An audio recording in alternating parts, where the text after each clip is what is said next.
Salah satu alasan mengapa terjadinya banyak industri padat karya yang harus pilot akhir-akhir ini karena adalah serangan barang-barang impor ya Pak ya. Karena luar biasa yang terjadi jika tekstil yang dibuat secara localized di pabrik-pabrik kita tapi kembali lagi digempur dengan barang-barang impor yang harganya memang luar biasa rendah, mau tidak mau jadi bersaingnya luar biasa dan itu menyebabkan salah satu mengapa begitu banyak pabrik tekstil gulung tikar ya Pak ya. Adakah sedikit kisi-kisi dari Anda mungkin dari Kemnaker juga nanti berkolaborasi dengan kementerian lain, komunikasi yang terjalin seperti apa mengenai hal-hal impor barang ini Pak? Pertama untuk gini, mereduksi impor dan lain-lainnya. Ya, tadi kan pertama kita harus selamatkan industri dalam negeri dulu, itu paling penting, itu harus kita upayakan dengan maksimal. Kedua, ini soal regulasi. Ini juga harus kita perhatikan soal regulasi. Ketiga, soal para pemain barang ilegal. Karena di situ ada aktor state ya, negara di situ. Aparat penegak hukum. Itu. Jadi ya ini harus kita tindak. Nggak ada urusan dan nggak ada kompromi untuk para aktor-aktor ini. Kita lawan. Oke, dan itu kita akan menyiapkan melalui ya penegak hukum, ada Jaksa Agung juga kemarin galak juga tuh, Pak Burhan. Ditambah Pak Kapolri ya, Pak Sigit. Wah, itu anggotanya akan terjun langsung. Jadi kita sudah memberitahu ke beberapa penegak hukum kita, janganlah main-main dalam hal ini. Anda sedang mengguncang yang namanya bangsa ini. Jangan dimiskinkan karena kepentingan perilaku individu-individu ini. Jadi kali ini kita nggak peduli, kita tabrak.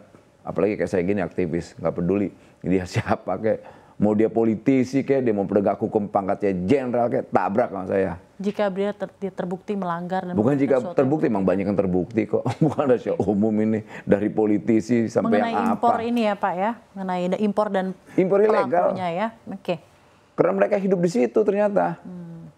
Makanya kita nggak mau tuh kita tabrak. Biar kasih industri. Jadi ini akan menjadi salah satu program prioritas dari salah satu program 100 hari prioritas. Pertama. Nggak ada istilah 100 hari. Tidak ada, semua bekerja. Jadi sekali lagi saya coba ingin klarifikasi, tidak ada istilah dalam pemerintahan Pak Prabowo Gibran itu 100 hari. Jadi setiap apapun hari, itu setiap hari. Setiap hari, luar setiap biasa detik. Komitmennya. Itu.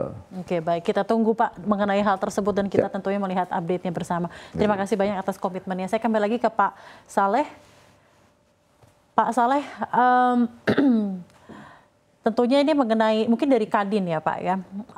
Seberapa besar sebenarnya mengenai impor ilegal ini berpengaruh terhadap keadaan industri padat karya di Indonesia Pak?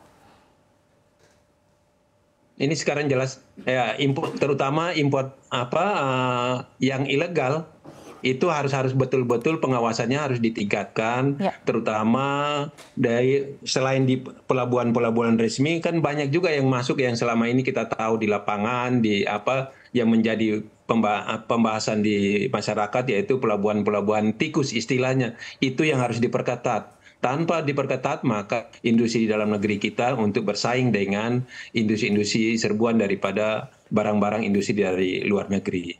Dan yang paling utama lagi satu ya tadi seperti saya sampaikan, yaitu barang masuk khususnya untuk produk TPT ini ya tidak boleh masuk ke pelabuhan di Pulau Jawa, tetapi harus transit dulu di pelabuhan di luar Pulau Jawa, misalnya di Bitung atau katakanlah di Belawan atau di Kalimantan, baru masuk ke Pulau Jawa, sehingga daya saing industri dalam negeri kita akan lebih kuat. Ini sudah pernah dulu saya sampaikan juga di di beberapa forum, tapi waktu itu kalau nggak salah sempat juga udah dibahas, tapi kok belum jalan. Saya kira nanti ini bisa didorong oleh Pak Nul, Pak Wamen untuk bagaimana ini menjaga agar industri di dalam negeri kita bisa dilindungi dengan cara-cara yang betul-betul tanpa melanggar aturan itu sendiri.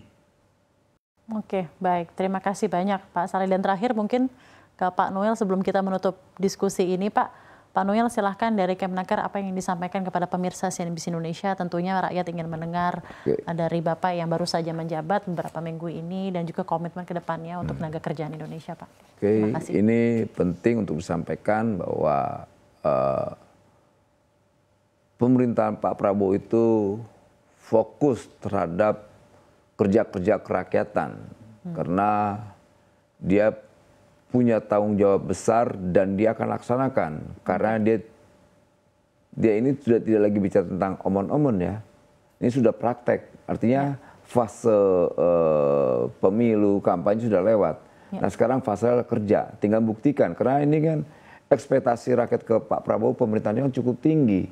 Dan kami jujur aja kami takut mengecewakan, bukan mengecewakan Pak Prabowo. Kami takut mengecewakan rakyat. Dan Pak Prabowo menyampaikan di Magelang, Anda jangan loyal ke saya. Loh, kita kaget kok jangan loyal ke Pak Prabowo. Loyal terhadap Tuhan Anda, loyal terhadap negara dan bangsa ini, loyal terhadap rakyat.